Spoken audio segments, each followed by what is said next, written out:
Di dunia ini, yang paling berharga ialah kehidupan. Semua orang bekerja keras setiap hari. Saat ditanya, mengapa mereka begitu bekerja keras? Mereka menjawab bahwa demi menjaga kelangsungan hidup. Hidup di dunia ini, kita semua membutuhkan kehidupan yang sehat. Inilah yang paling penting. Jadi, yang paling berharga ialah kehidupan.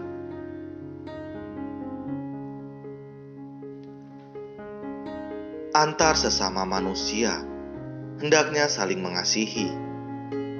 Semua orang yang mengalami hidup, tua, sakit, dan mati. Di antaranya, yang paling menderita adalah sakit. Saat sakit, yang paling dibutuhkan ialah curahan perhatian dan cinta kasih.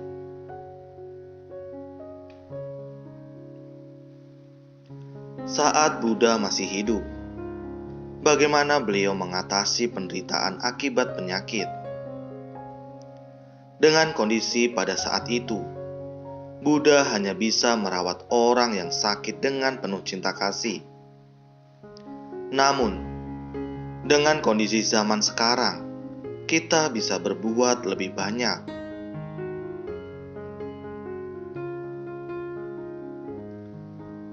Dalam sutra terdapat banyak kisah tentang Buddha yang mengimbau orang-orang untuk berdana, baik dana berupa materi maupun organ dalam tubuh. Namun, menjadi bodhisatwa tidaklah mudah. Buddha pernah menceritakan sebuah kisah kehidupan lampau Sariputta. Ada orang yang bertanya, yang dijunjung, Sariputta merupakan murid yang dijunjung, yang terkenal akan kebijaksanaannya. Namun, mengapa dari kehidupan ke kehidupan, dia hanya melatih diri sendiri? Jadi, Buddha pun menceritakan kisah ini. Pria yang mengorbankan matanya.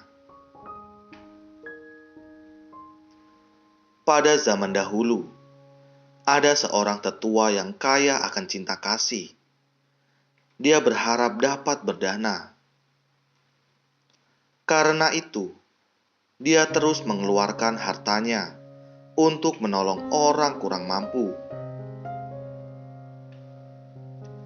Lama-kelamaan, cinta kasihnya semakin mendalam. Dia berikrar, asalkan ada yang membutuhkan, dia pasti akan berusaha untuk memberi bantuan. Ikrarnya yang tulus ini berhasil menjangkau para dewa. Dewa Saka merasa bahwa tidak mungkin ada manusia yang membangun ikrar seagung itu. Karena itu, dia bermanifestasi menjadi seorang pemuda dan menunggu di tempat yang akan dilewati oleh tetua tersebut. Di sana, dia menangis pilu.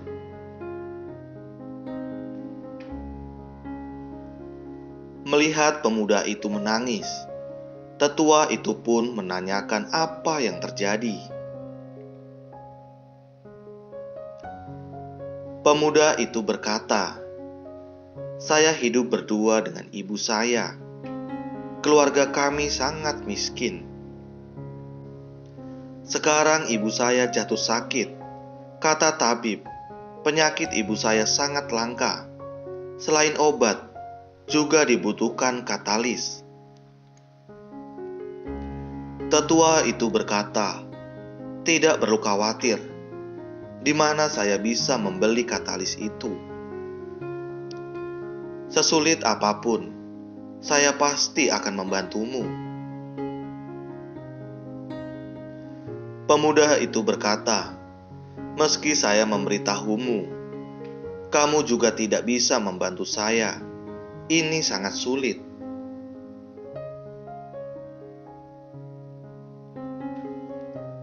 Tetua itu berkata, "Beritahu saya akan berusaha semaksimal mungkin." Pemuda itu berkata, "Katalis yang dibutuhkan oleh ibu saya ialah satu mata orang yang baik hati." Tetua itu terdiam sejenak dan berpikir, "Selama bertahun-tahun ini, saya selalu menolong orang-orang. Saya juga termasuk orang yang baik hati. Mengorbankan satu mata bisa menolong nyawa satu orang. Ini pantas untuk dilakukan." Dia langsung berkata kepada pemuda itu, "Ini mudah, saya berikan mata saya." Selesai berbicara, dia langsung mencungkil mata kanannya dengan tangannya. Pemuda itu berteriak dan berkata, "Aduh, mengapa kamu langsung mencungkil matamu tanpa bertanya dahulu? Yang dibutuhkan adalah mata kiri, bukan mata kanan."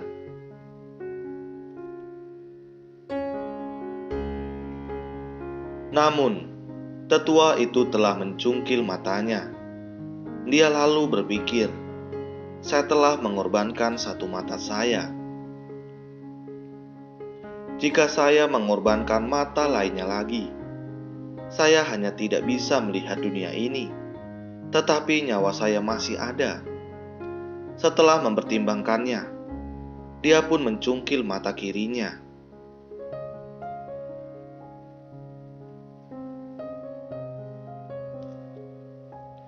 Setelah menerima mata tetua itu, pemuda itu sengaja melemparkannya ke tanah dan menginjakkan dengan suara yang keras sambil berkata, "Bagaimana mungkin mata orang yang baik hati seamis ini? Kamu pasti bukan orang yang baik hati."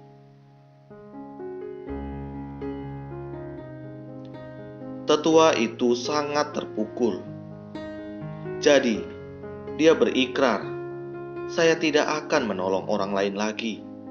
Saya hanya akan melatih diri sendiri."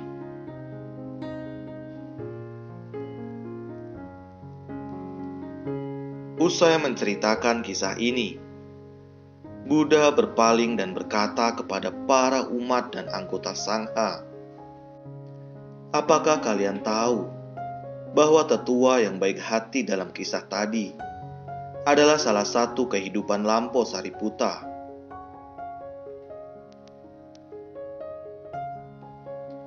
Di kehidupan lampau, Sariputta pernah dihina saat berdana, sehingga tekad dan ikrarnya mundur.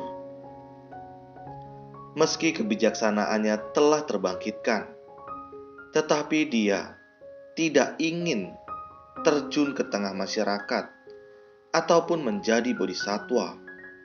Jadi, untuk membangun ikrar agung juga dibutuhkan adanya jalinan jodoh.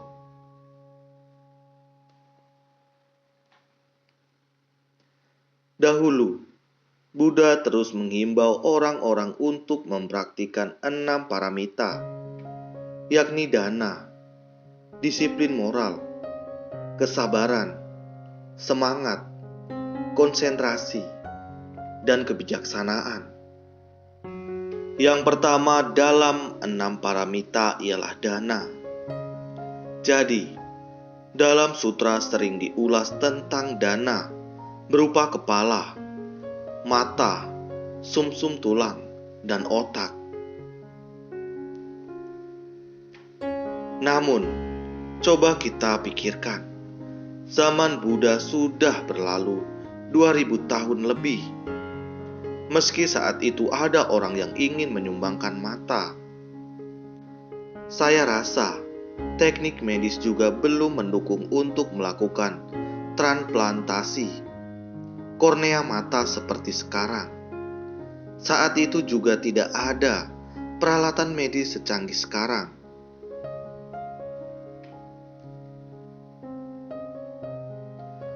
pada lebih dari 2000 tahun yang lalu. Ini adalah hal yang mustahil. Namun, Buddha sangatlah bijaksana.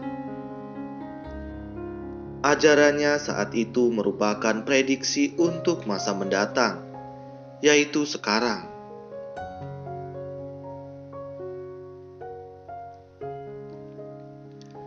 Kini semua itu sudah bisa terwujud. Dengan teknologi zaman sekarang, transplantasi organ tubuh sudah bisa dilakukan. Sebelum seseorang meninggal dunia, jika dia bersedia menyumbangkan organ tubuhnya, banyak organ yang bisa disumbangkan, termasuk tulangnya.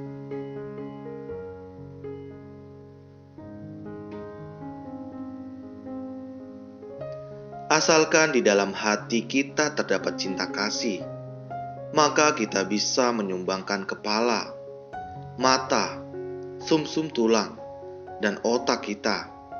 Ini adalah upaya untuk menyelamatkan kehidupan.